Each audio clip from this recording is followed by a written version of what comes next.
Home of cricket মিরপুরে বড় ধরনের সংস্কার কাজ শুরু হচ্ছে। জানুয়ারি মাসে আসবে অস্ট্রেলিয়ান পরামর্শক।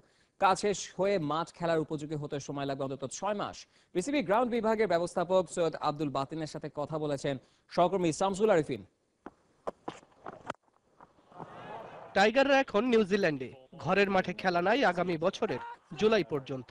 হোম অফ ক্রিকেট সংস্কারের এখনই সময়।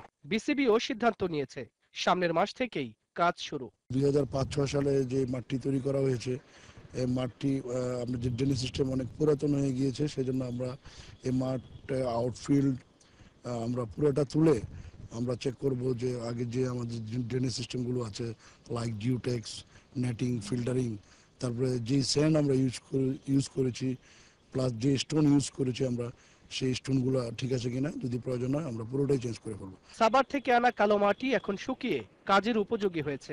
এই মাটি দিয়ে তৈরি হবে উইকেট, মাঠে লাগানো হবে উন্নত প্রজাতির ঘাস। কাজ তদারকির জন্য আসছে অস্ট্রেলিয়ান পরামর্শক।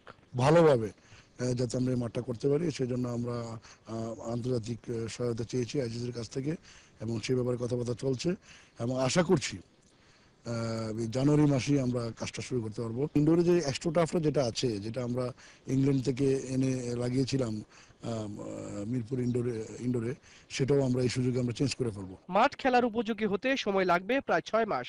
বেশি লাগলেও সমস্যা দেখছে না বিসিবি। ঘরে আন্তর্জাতিক সিরিজ চলে আসলে খেলা নাকি হবে দেশের অন্য ভেন্যুতে। শামসুল আরিফিন, ৭১।